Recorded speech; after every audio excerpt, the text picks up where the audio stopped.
I'm Don Aaron with the Nashville Police Department. I'm going to give you a law enforcement overview of what's happened this morning. With me is Kendra Loney from the Nashville Fire Department, who will talk about the fire department's actions in regard to this morning's call.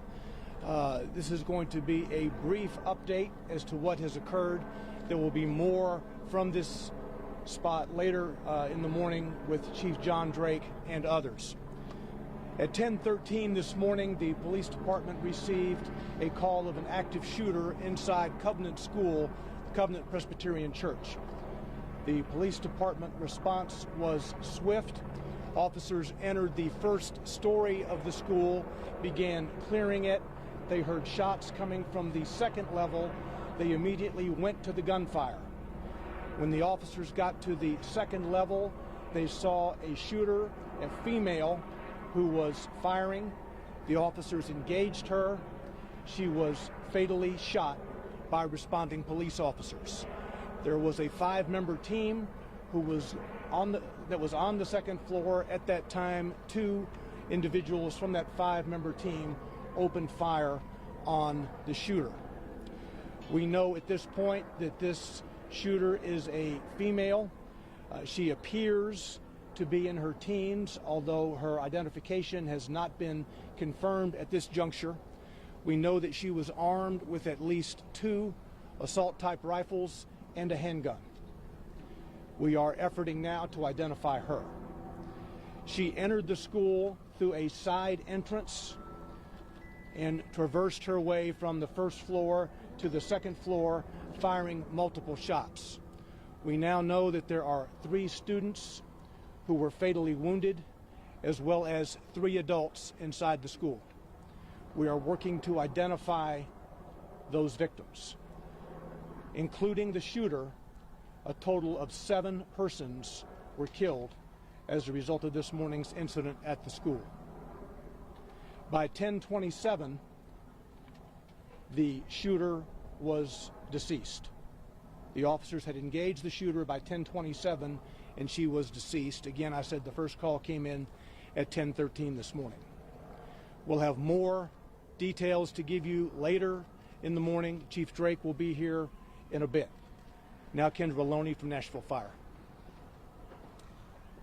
Fire department crews are dispatched for active shooter incidents as well, for medical support, but also for an RTF response, which is a rescue task force response to go in alongside of MNPD response. Our crews were right there on the scene to provide medical aid to any survivors, but also be there for victims so that we could try life-saving efforts in this case. So we went in as soon as it was safe for our responders to do so, to try to provide life-saving efforts for those that were impacted by this incident and this tragedy.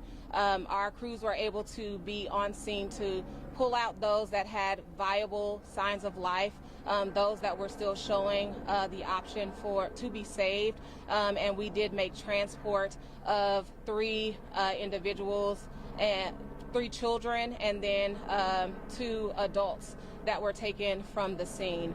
Our crews then set up a reunification unit. That reunification unit is at 2100 Woodmont Boulevard. That's where parents can go to be reunited with their children. All of the remaining students were able to be escorted out of the building with faculty and staff.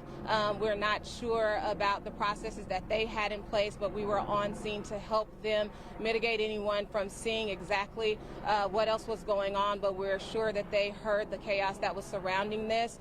So we do have mental health specialists and professionals that are at that reunification site for both the students and the families that are going to be affected by this today.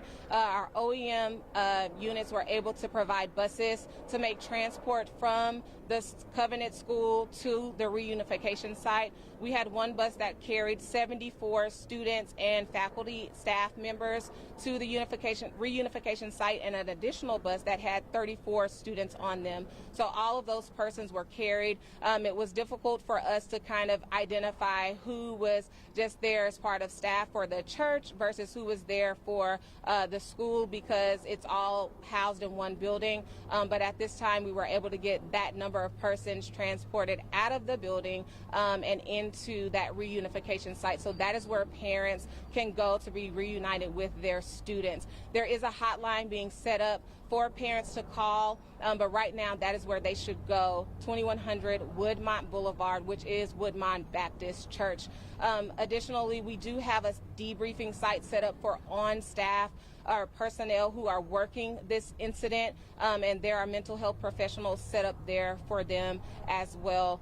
There was one police officer that was injured with a hand injury as a result of making an attack on this incident. But other than that, there have been no additional injuries to first responders or personnel responding to this. And as Don mentioned earlier, we will have further updates coming later on in the afternoon.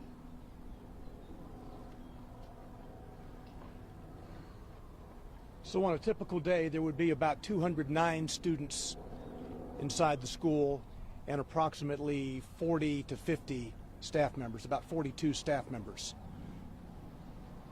I'll take just a couple of questions before we go back. Clear. So the 7 dead, and then nature of injuries, how many injured, do you know?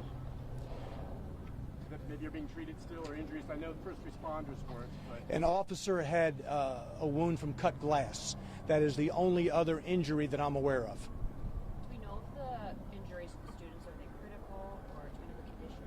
The 3 students are deceased. The 3 students who were shot are deceased. 3 staff members who were shot are deceased.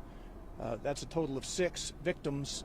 And then you have the shooter who was engaged by 2 of our police officers, part of a 5-member team, and she is deceased, for a total of 7 individuals. There are no other gunshot victims, non-lethal, that I'm aware of at present. Do you know how many people were shot? Do you know how many people were shot before the police engaged the shooter? No. Do you know if they shot anyone after they engaged the shooter? Do you know if the shooter was able to shoot anyone else? Does the shooter have any connection to the school that we know of? We do not know who she is at this juncture. We're trying to identify her. She does appear to be in her teens. Again, with 2 assault-type rifles and at least 1 pistol. Do we know if there are alliance or previous recent incidents that police met up to the school or the church? No, I'm not. Was there an SRO or an SSO working at the school? No, this is a church that operates a private school. There was no Metro Police personnel assigned to that building at any time. John, do you know if either of the 2 adults that were shot maybe confronted the gun? You said 2? Yeah, the adults that were No, shot. there are a total of 3 adults. 3 adults. 3 adults who have been fatally wounded. Okay, and one of them being the shooter? No. No, okay, so 3 total. Do you know So one let of me those? go over this again. You have a total of 6 victims, 3 students who are deceased, and 3 adult staff members from the school who are deceased. The shooter herself makes 7. Do you know if one of the 3 adults maybe confronted her? I do not. Were the teachers that There is video from the school that we are viewing now to try to learn exactly how all of this happened. Can you say where the victims were located? Were they in the hallway, in a classroom? I cannot at this juncture. As you know, 5 of the 6 were transported.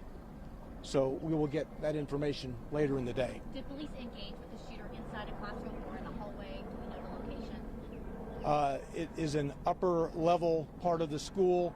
It's kind of a lobby type area. It was not in a classroom per se. All right, we'll be back shortly with more detail. We'll tweet out, give you a 15-minute or so notice before the next one, okay? Thanks.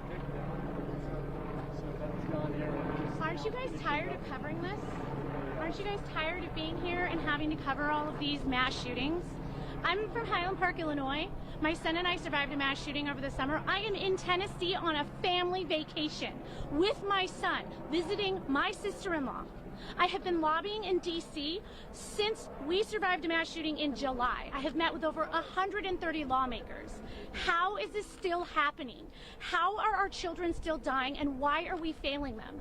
Gun violence is the #1 killer of children and teens. It has overtaken cars.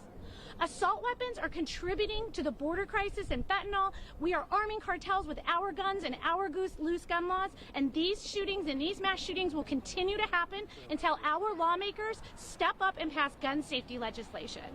I'm pretty sure this was an unsecured weapon that this teenager got a hold of. We can't even pass gun safety, like safe storage laws in this country to protect kids from getting a hold of weapons that they shoot each other with. Aren't you guys tired of this? Are you guys sick of it?